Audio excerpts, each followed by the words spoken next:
दोस्तों, एक गांव में एक बुढ़िया माई अपनी दो बहुओं के साथ रहती थी। बुढ़िया माई की बड़ी बहू थोड़ी झगड़ालू स्वभाव की थी।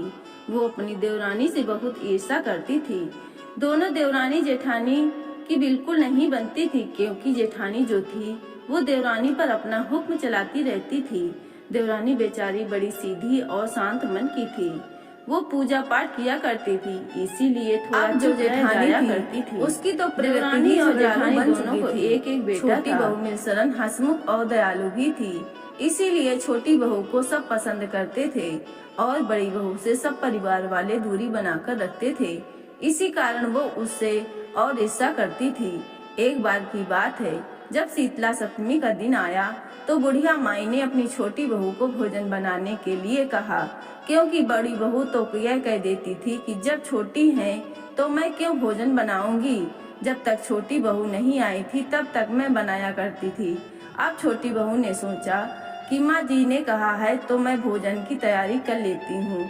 छोटी बहू भोजन बनाने के लिए देर रात तक तैयारी करती रही और भोजन बनाती रही, क्योंकि शीतला सप्तमी के दिन बसौड़ा बनाया जाता है, यानी रात को ही भोजन बनाकर रख दिया जाता है और सुबह को बासी भोजन ग्रहण किया जाता है। उस दिन ताजा भोजन नहीं बनाया जाता है। जब छोटी बहू काम कर रही थी तभी उसका बच्चा रोने लगा। छोटी बहू ने सोचा कि पहले वो अपने बच्चे को चुप करा ले, फिर बाद में काम कर लेगी। इसलिए उसने अपना जो भोजन बनाने का काम था उसे बीच में छोड़ दिया और बच्चे को दूध पिलाने के लिए लेट गई। अब वो बच्चे को दूध पिलाने लगी और दिन भर की थकी थी। थकी होने के कारण उससे लेटते ही नींद आ गई और उसका चूल्हा जलता ही रह गया। आधी रात का समय था।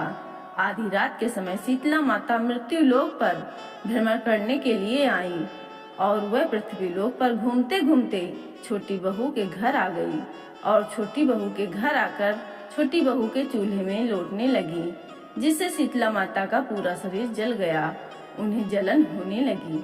अब इससे शीतला माता को बहुत क्रोध आया और उन्होंने छोटी बहू को श्राप दिया कि जैसे मेरा शरीर जलता है वैसे ही तेरा भी बेटा जले।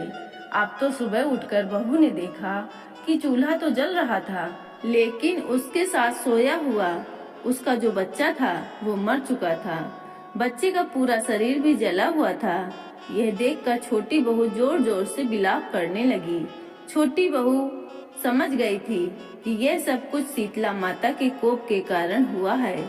अब छोटी बहू का रोना सुनकर उसकी सासू माँ और उसकी जेठानी उसके पास आई और बेचारी बुढ़िया माई अपनी बहू को रोता हुआ और अपने पोते को मरा हुआ देखकर बुढ़िया माई को बहुत दुख हुआ।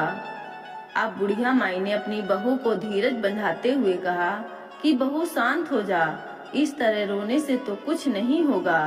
तू शीतला माता के पास जा, अब वही सब कुछ ठीक करेंगी। अपनी सास की बात सुनकर छोटी बहू उनसे पूछने लगी, माँ जी यह आप क्या कह रही हैं? तब जो बुढ़िया माई थी वो अपनी बहू से कहने लगी, बेटी जैसे शीतला माता के कोप से ये हुआ है वैसे ही शीतला माता सब ठीक कर देंगी। उनके आशीर्वाद से सब ठीक हो जाएगा। तू अब इस मृत बच्चे को उठा और शीतला माता के पास जा। अब छोटी बहू ने अपनी सासू माँ का आशीर्वाद लिया और अपने मृत बच्चे को एक टोकरी में रखकर छोटी बहू अपने घर से निकल पड़ी। चलते चलते छोटी बहू एक घने जंगल में पहुंच गई। उस जंगल में उसे एक तलैया मिली। तलैया में पानी तो खूब भरा हुआ था। एक तलैया का पानी दूसरी तलैया में समा रहा था, लेकिन कोई भी जीव जंतु पशु पक्षी यहाँ तक कि कोई भी मनुष्य उस तलैया का पानी नहीं पीता था। अगर किसी ने भूल से भी उस तलैया का पानी पी लिया तो उसकी मृत्यु हो जाती थी। छोटी बहू को वहाँ से जाता हुआ देखकर दोनों तलैया ने छोटी बहू से पूछा कि बहन तुम कौन हो और कहाँ जा रही हो? तब छोटी बहू तलैया से बोली कि मुझे शीतला माता का प्रकोप लगा है। शीतला माता ने मुझे श्राप दिया है, जिसके कारण मेरा बच्चा मर गया है। मैं शीतला माता से इस श्राप का निवारण पूछने जा रही हूँ।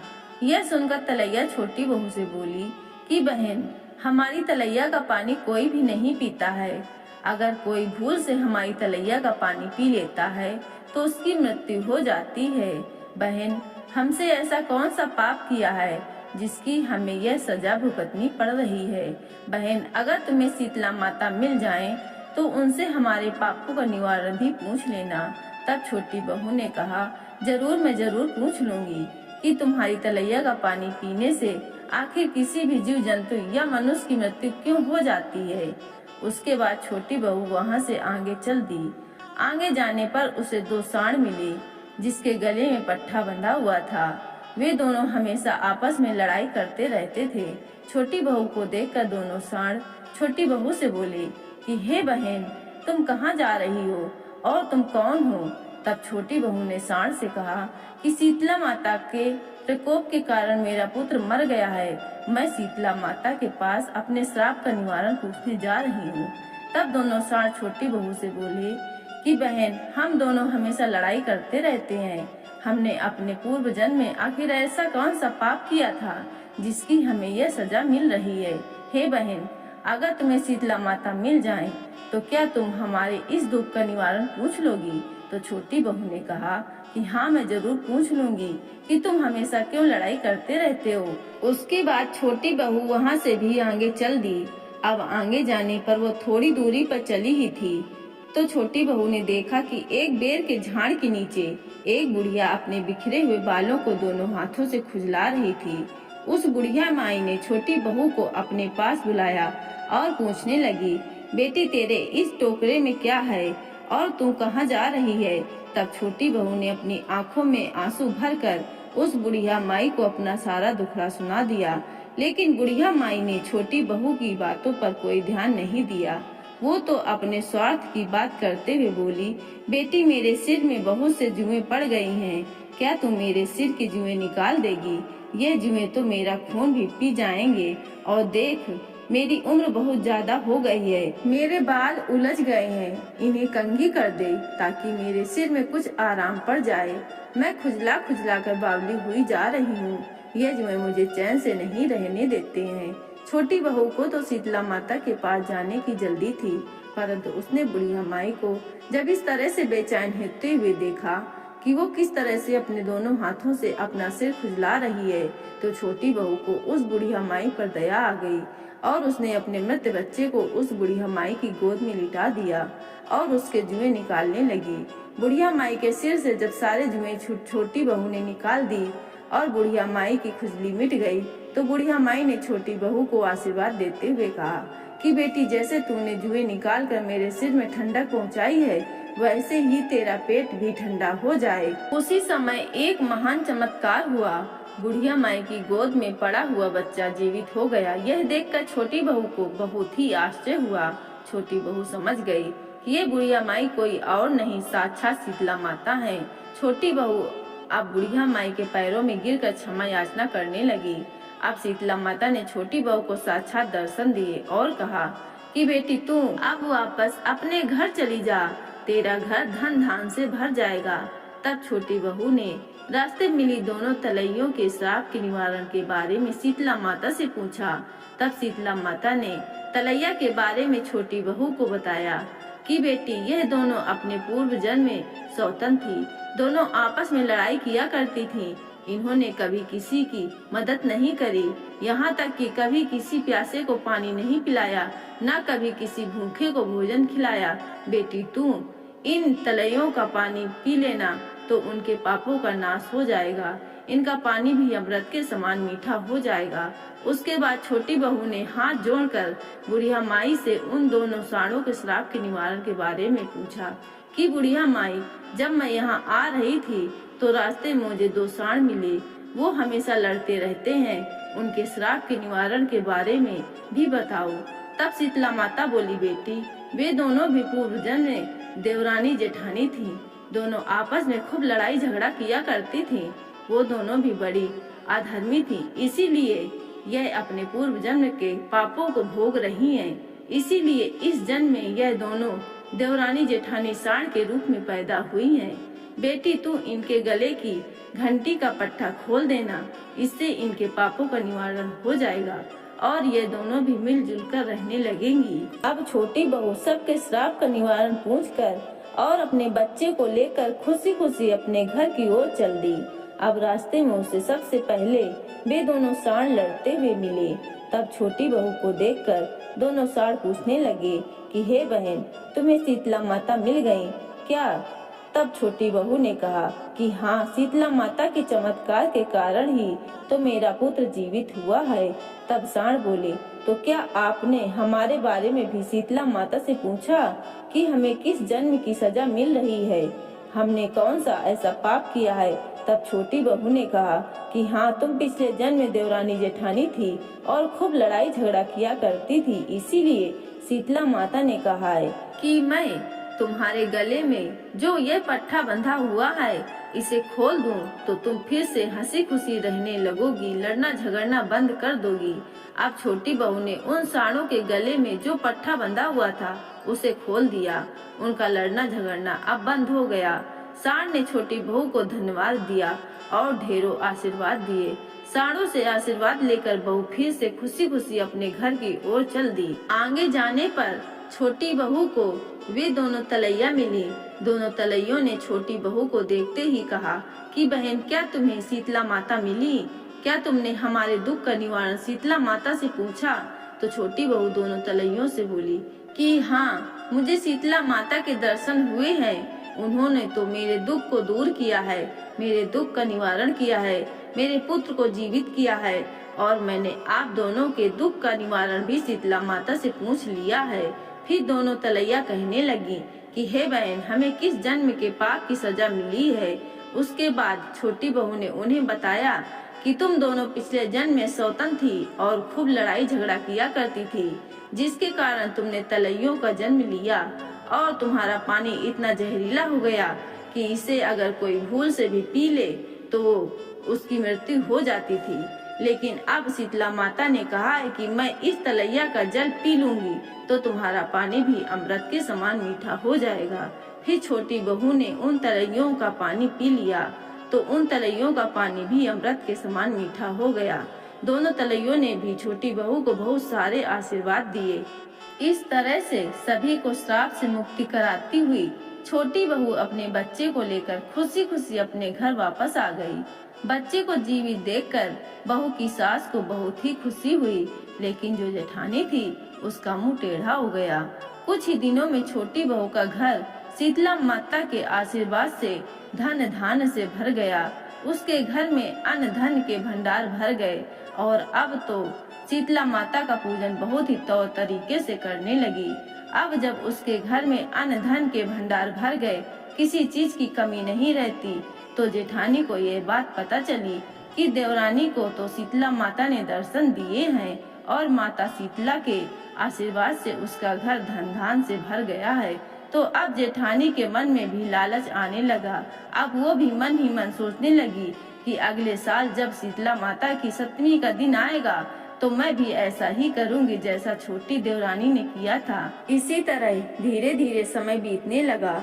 साल भर बाद जब दोबारा शीतला सप्तमी का दिन आया तो जेठानी ने भी चूल्हा जलता हुआ छोड़ दिया, क्योंकि रात को भोजन बनाते हुए वो भी अपने बच्चे को दूध पिलाने के लिए लेट गई और चूल्हे को जलता हुआ छोड़ दिया। आधी रात में शीतला माता जब पृथ्वी लोक घूमने आई तो शीतला माता बड़ी जेठानी के घर आई और उसके चूल्हे में लौटने लगी, जिससे शीतला माता का पूरा शरीर जल गया। शीतला माता ने छोटी बहू की जेठानी को श्राप दिया, जिस तरह मेरा शरीर जला है वैसे ही तेरा भी पेट जल जाए। दूसरे दिन जब जेठानी सोकर उठी तो उसने देखा कि उसके पास सोया हुआ उसका पुत्र मर गया है। उसका पूरा शरीर जला हुआ था।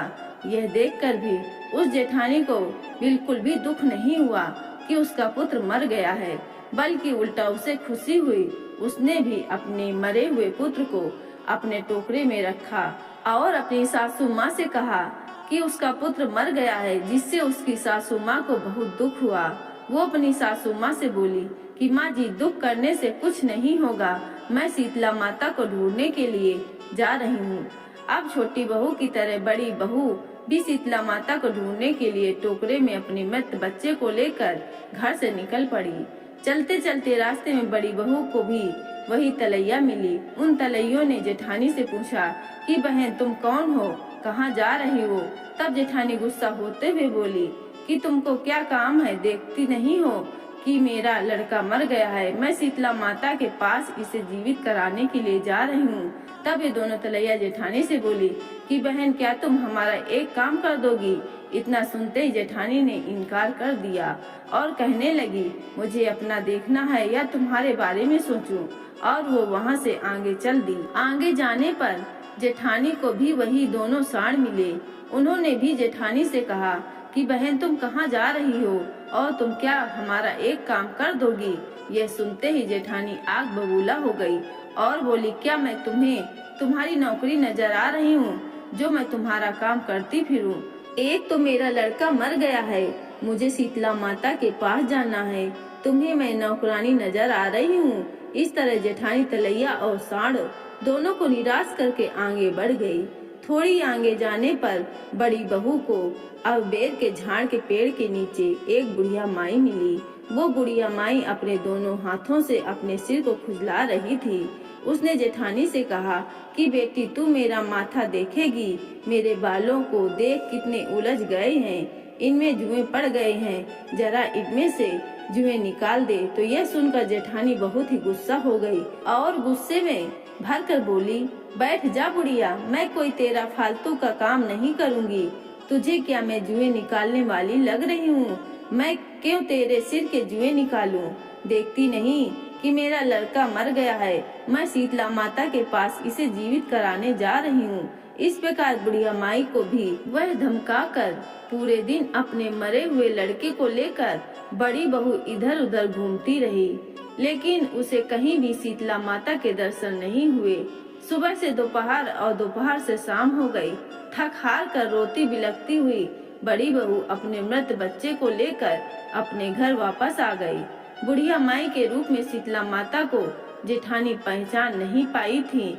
उसने किसी की भी मदद नहीं करी, जिसका परिणाम जेठानी को भुगतना पड़ा। अपने मृत लड़के को वह जीवित नहीं करा पाई, क्योंकि कर्म मनुष्य को भोगने ही पड़ते हैं। यह कहावत तो सच है। देवरानी ने अच्छे कर्म किए तो उसे शीतला माता के दर्शन हुए, जेठानी ने बुरे कर्म किए तो उसे उसका फल भोगना पड़ा। हे शीतला माता, जैसे आपने देवरानी को दर्शन दिए और उसके पुत्र की लंबी उम्र की, उसके मृत पुत्र को भी जीवित कर दिया, वैसे ही जो यह कहानी सुन रहे हैं उनकी भी सभी मनोकामना पूरी करना, उनके घर भी अन्न धन के भंडार भर देना। बोलो शीतला माता की जय। दोस्तों, अगर वीडियो पसंद आई हो तो वीडियो को एक लाइक और शेयर और हमारे चैनल को सब्सक्राइब अवश्य कर लें। धन्यवाद।